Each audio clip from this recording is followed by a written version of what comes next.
Hello दोस्तों, स्वागत है आपका अपने चैनल इमेजिनरी रूट्स में। और आशा करता हूँ आप सब लोग बेहतर होंगे और बेहतर होते जा रहे होंगे। आज का जो वीडियो है दोस्तों, वो उन लोगों के लिए है जो आपके शुरू कर रहे हैं माता के व्रत, या जो लोग आपके जिनको दुविधा होती है आपके व्रत में क्या करें, कैसे करें पूजा पाठ, ये सब। जैसे कि मैंने पहले बता चुका एक वीडियो में कि आपके माता के व्रत में नवरात्रि में ज़्यादातर लोग आपके दुर्गा सप्तशती का पाठ करते हैं, जो कि वाकई में बहुत बढ़िया है। अब दुर्गा सप्तशती का जो पाठ है वो कैसे करा जाता है, इसको लेके मन में बहुत सारे डाउट, और कैसे उसका फल मिलता है, कैसे नहीं मिलता है। अब ऐसा है ना, आजकल बहुत सारे लोग वीडियो बनाते हैं, बहुत सारे लोग आपके बातें करते हैं। अगर हम किन्हीं से पूछते हैं तो वो आपको मतलब क्रम तो वो सभी सभी सभी सभी लोग सही बताते हैं। ऐसा कोई नहीं है कि कोई गलत बता रहा है, मैं कुछ अलग बताने वाला हूँ। लेकिन ये है कि लोग बाग कहते हैं कि आपको इसका फल नहीं मिलेगा, आपको ऐसा नहीं मिलेगा। अरे आप तो दुर्गा सप्तशती अगर आप ना भी पढ़ो, एक बात कह रहा हूँ, वैसे तो पढ़ना चाहिए, आपको ज्ञान होगा, आप अपने धर्म से जुड़े हुए हो, आपको पता होना चाहिए। जब आपको पता होगा तब आप कल को अपनी होने वाली पीढ़ी को बताओगे, तब ये ऐसे वंश परंपरा चलती रहेगी और आपको उसका पुण्य आगे आगे तक मिलते रहेगा लाइफ टाइम। जैसे लोग बाग पॉलिसी कर लेते हैं अपने मरने की, फिर उसके बाद मेरे बच्चों को मिलेगा, जहाँ तक इतना सोचते हैं। तो मरने के बाद आपके बच्चों को जो पैसा मिलेगा सो तो मिलेगा मिलेगा, लेकिन संस्कार कौन देगा? अब तो संस्कार के लिए आपको मैं ये पद्धति बता रहा हूँ।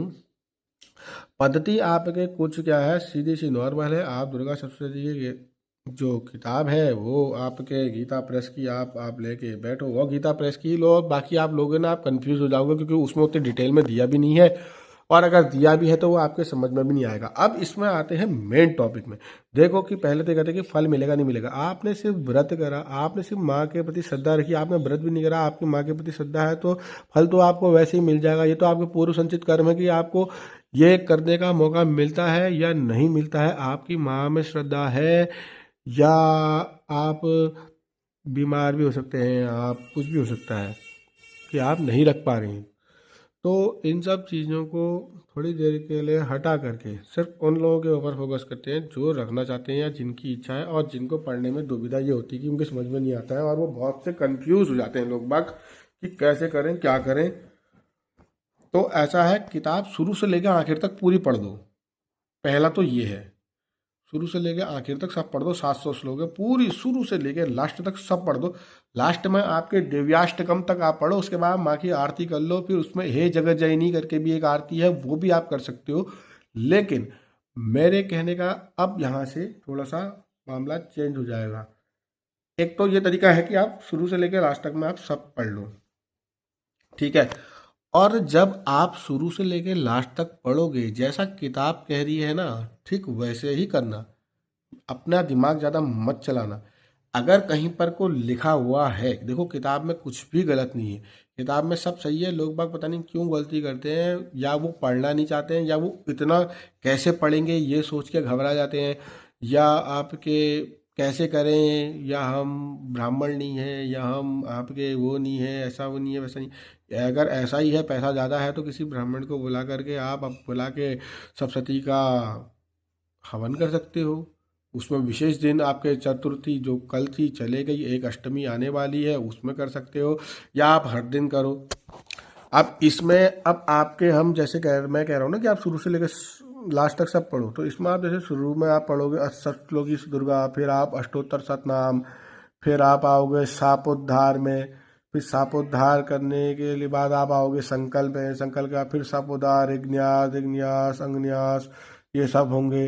फिर उसके बाद आप फिर माला की शुद्धि, फिर उसके बाद पुस्तक को पढ़ा माला की शुद्धि, फिर उसके बाद नरवाण मंत्र जप विधि, फिर उसके बाद फिर अंगन्यास, ये सो वो पूरा एक चैप्टर आपके करके, फिर उसके बाद आप देवी का उसमें होता है प्रमुख 6 अंग जैसे कहे जाते हैं, कवच अर्गला कीलक, और फिर आपके प्रधानिक रहस्य और संतोक्त रहस्य, और आपके ये अंतिम जो है आपके मूर्ति रहस्य।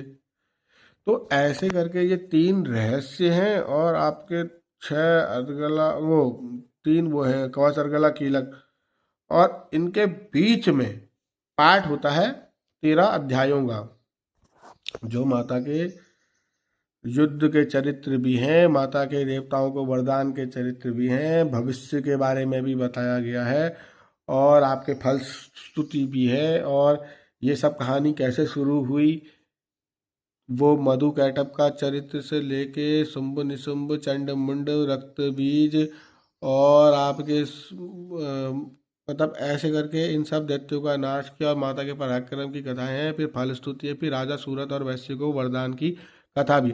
ये 13 अध्याय आपको पढ़ने हैं। फिर उसके बाद आप मूर्ति रहस्य पढ़ेंगे, उसके बीच में आपके देवी सूक्त, तंत्रोक्त सूक्त और जो भी है वो सब आपके संकल्प में होगा। संकल्प जब आप ले तो उसमें आप बता सकते हैं कि आप क्या क्या पढ़ेंगे। उसमें साफ साफ लिखा हुआ है, जो आपको नहीं पढ़ना है आप वो छोड़ भी सकते हैं, लेकिन पूरा पाठ पढ़ने का तो क्रम यही है कि आपको शुरू से लेकर लास्ट तक सभी कुछ पढ़ना है। अभी हम थोड़ा सा और पीछे आ जाते हैं। पीछे क्या मतलब स्टार्टिंग में ही आ जाते हैं। जब हम आपके शपोद्धार कर रहे होते हैं ना, तो शपोद्धार में आपके जो कीलक है, कीलित जो करे गए हैं, जैसे कोई मंत्र 7 बार बोलना है, कोई मंत्र 7 बार फिर बोलना है, कोई मंत्र 21 बार बोलना है, कोई मंत्र 108 बार बोलना है, तो उसको पढ़ो, उसको करो। अगर पूरी प्रक्रिया करना चाहते हो तो उसको करो। जब उसको करोगे तभी वो एक्टिवेट होगा। फिर आपके हाथों की उंगलियों में शक्ति, आपके वातावरण में शक्ति, चारों तरफ आपके एक अभेद्य सुरक्षा कवच बन जाएगा। और जब शुरुआत में जब आप कलश रखते हो ना, उस समय जब आप संकल्प लेते हो तो अपनी होने वाली सारी समस्याओं, सारी बाधाओं का वैसे किताब में दिया गया है, लेकिन आपको अपनी ओर से करना चाहिए और अपनी भाषा में बोलें। जरूरी नहीं है कि आप संस्कृत में ही बोलें, आप अपनी भाषा में भी बोल सकते हैं। मैं पहले भी कह चुका हूँ इस बात को। देखो, जो देवताओं की भाषा है वो संस्कृत है, हमारी भाषा संस्कृत नहीं है, होते हुए भी नहीं है, क्योंकि हम लोगों का आपके ये आधुनिक विदेशीकरण में हम लोगों ने बचपन से इंग्लिश मीडियम में पढ़ दिया, किसी ने आपके आईसीएसई से पढ़ दिया, तो हम लोगों को इस बारे में ज़्यादा दिक्कत होती है। अब यूपी बोर्ड और यूके बोर्ड वालों के लिए तो आपके बढ़िया है कि उन लोगों को आपके पता है, लेकिन अब वो बेचारे भी करते हैं नहीं करते हैं, तो ये वीडियो उनके लिए भी है ही, इसमें भी उनको भी पता चल जाएगा। लेकिन हमारे संग में दिक्कत ये हो जाती है कि हम लोगों की एक तो संस्कृत उतनी बढ़िया नहीं, फिर दूसरा हमारे को आपके दिक्कत होती, तो उसमें नीचे ना हिंदी रूपांतरित मतलब आपके उसका ट्रांसलेशन हिंदी में भी दिया गया था। तो आप चाहें तो इसको हिंदी में भी पढ़ सकते हैं, लेकिन जो संवाद जो होता है ये हिंदी में पढ़ के ना आप अपने मन के भाव से पढ़ेंगे, मन के भाव से। लेकिन जो संस्कृत का जो भाव है, जैसे हमने कोई आपके मान लीजिए अपना कोई ऑडियो लॉक लगाया, अब वो हमने हमारा जो वो ऑडियो का जो वो लॉक लगा हुआ है ना, वो उसी फ्रीक्वेंसी से, उसी तरीके से बोलने पर और उसी व्यक्ति की आवाज़ से ही खुलेगा। तो भैया ऐसे तो असल में तो ये जितने भी बड़े बड़े ऋषि मुनि हैं ये भी आपके नहीं खोल पाएंगे, क्योंकि ये स्रोत को कीलित कर रखा है महादेव जी ने, और महादेव तो अब है नहीं, उनके अंश जरूर हैं। तो उनको अपना उनका अंश मानते हुए आप आपके उनको प्रणाम करके आप आपके ऐसा कह सकते हैं, और उसको आप ऐसा कहेंगे तो आपका वो खुल भी जाएगा लॉक। और अगर आपका लॉक खोलना है तो आपको संस्कृत में ही बताना पड़ेगा। चलिए, ये तो हो गई कीलिंग की बात। फिर उसके बाद जब आप 13 अध्याय जब करेंगे तो उसमें जब आप संकल्प लेते हैं उसमें आपको कहा जाता है कि ये आप अपने लिए कर रहे हैं या किसी और के लिए कर रहे हैं, या आप इसको नॉर्मल पाठ कर रहे हैं, या फिर आप संपुटित पाठ कर रहे हैं। संपुटित पाठ का अर्थ ये होता है कि आप अपनी विशेष इच्छा, कोई विशेष आपकी इच्छा हो, माने कि आप पावरफुल ढंग से इसका यूज़ करना चाहते हैं, तो आपको 13 अध्यायों में शुरू से लेके लास्ट तक हर एक, जैसे मान लीजिए हर एक श्लोक में उसके शुरुआत में आपको वो संपुटित मंत्र लगाना पड़ेगा। देवी की जो सब श्लोकी है उसमें 30 मंत्र दिए गए हैं। उसके अलावा भी आप बाहर से भी आपका कोई अगर मंत्र है जो आपको कंठस्थ हो, जरूरी नहीं है कि आप देवी का ही मंत्र करो, आपको भगवान नारायण का आपके ध्यान है, आपको भगवान शिव का ध्यान है, सब तो देवी के ही स्वरूप है, शक्तियाँ तो इन सबको देवी से ही मिलती हैं, है ना। 10 महाविद्या हैं तो उनके 10 भैरव हैं।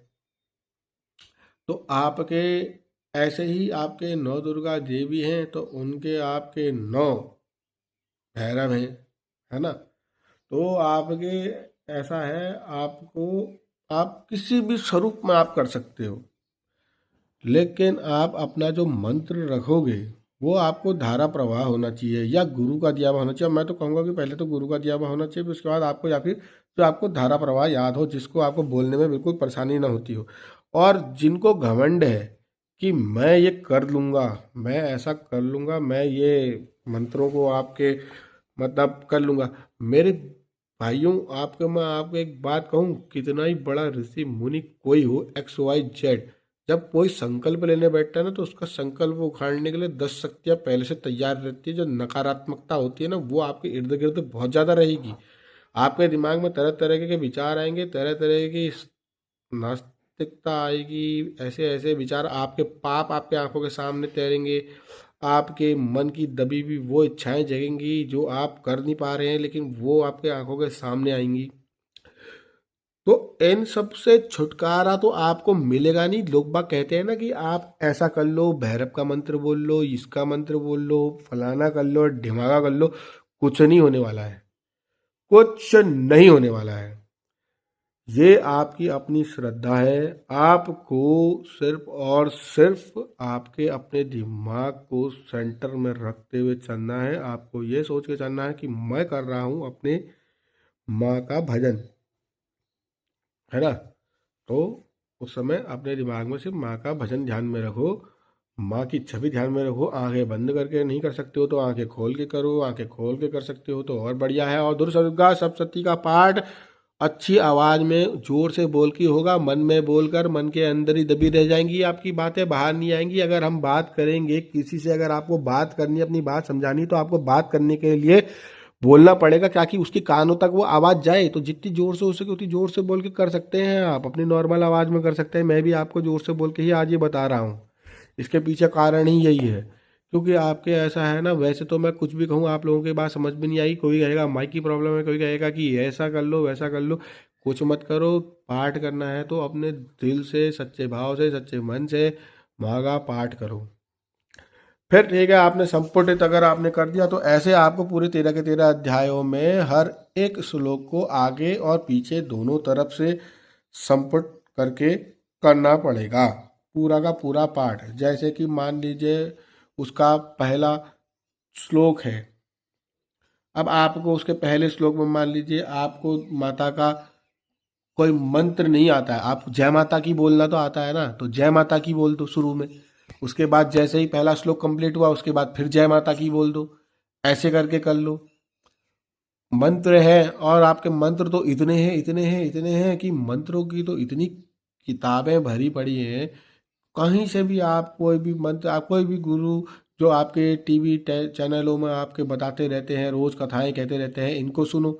ये बताते हैं बतेरे मंत्र, इनके सुने हुए, इनके द्वारा बोले गए मंत्र सिद्ध होते हैं। तो इनके द्वारा बोले गए मंत्रों को आप करें, कोई विश्वसनीय गुरु के करें। ऐसा नहीं कि किसी भी झोला छाप के आपने सुन लिए। बाबा तो फर्जी भतेरे घूम रहे हैं मार्केट में आजकल।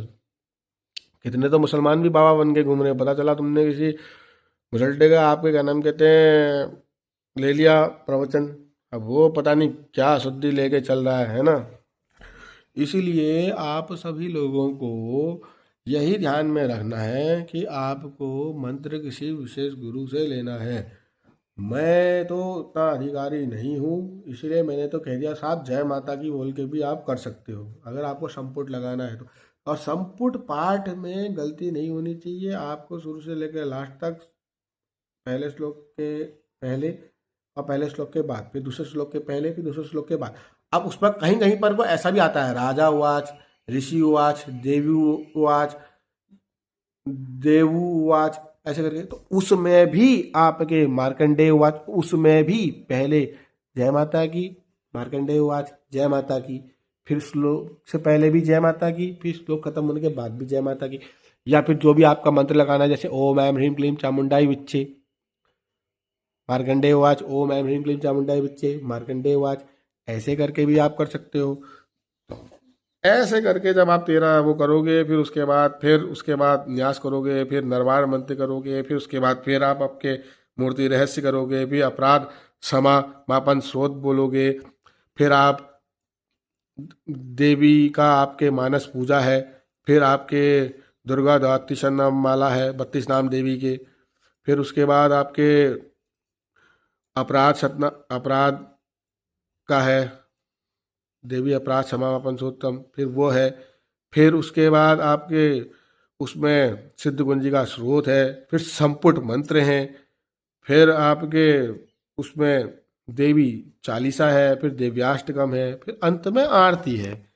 और जब आप अंत में आरती करो तो अपनी स्वेच्छा के अनुसार जो आपने अपनी माता के लिए रखा है, सोचा है, बनाया है, वो उनको अर्पित करो। और ऐसे करके आप अपनी नवरात्रियों को पूरा कर सकते हो। मेरा यह वीडियो बनाने का माध्यम सिर्फ और सिर्फ ये था उन लोगों के लिए जो लोग आपके माता के व्रत करते हैं ले और दुर्गा सप्तशती का पाठ करते हैं, लेकिन दुर्गा सप्तशती के पाठ के दौरान में उनको ये समझ में नहीं आता कि वो क्या करें और क्या नहीं करें, क्योंकि इतने सारे तरीके हैं और इतनी तरह से हो सकती है ना। मैं वही है, आपकी श्रद्धा है। देखो अगर आपके पास समय है, देखो ये सब करने में आपको कम से कम एक नए आदमी को कम से कम 5 घंटे तो लग सकते हैं। आप इसको टुकड़ों में भी कर सकते हैं। मतलब टुकड़ों में कहने का मतलब यह है कि पहले आप सापोद्धार कर लो, फिर दिन के समय में आप उसको जो अध्याय हैं उनको कर लो, फिर उसके बाद आपके शाम को आप रहस्य कर लो और अपराध समापन और ये सब, ये आरती शाम को कर लो। तब आपकी पूजा कंप्लीट होगी, उससे पहले आपकी पूजा कंप्लीट नहीं होगी। और या फिर आप ऐसे भी कर सकते हो, ये कीलक और आपके मूर्ति रहस्य रोज करो, और हर रोज आप आपके मतलब जो उसका क्रम है, जैसे पहला मध्यम, पहला चरित्र, फिर दूसरा चरित्र, फिर तीसरा चरित्र, ये 3 चरित्र जो है वो पहला तो आपके उसमें 3 ही बार आपके ना 13 अध्यायों में 3 ही बार संकल्प होता है। पहले अध्याय में पहला संकल्प उसको एक दिन में एक पूरा करना होता है। फिर उसके बाद दूसरे उसमें आपके 2, 3, 4 अध्याय का आपके फिर दूसरा संकल्प होता है। फिर 5 से लेके 13 तक एक ही संकल्प होता है। तो ऐसे करके करो। और इसमें भी आपके लास्ट में जैसे आपके उसमें आता है कि मतलब सावर्णिक मंत्र नहीं, जय इति श्री मार्कंडे पुराणे सावर्णिक मनवंतरे कथा अंतर्गते देवी महात्म्य प्रथमम अध्याय, ऐसे ना। तो अगर मान लीजिए प्रथम अध्याय, द्वितीय अध्याय, तृतीय अध्याय, चतुर्थ अध्याय, जो भी अध्याय है उसमें जैसे किसी में मान लीजिए अगर वध आता है या इति जो शब्द है, इन शब्दों का प्रयोग नहीं कराया था, किताब में लिखा हुआ है।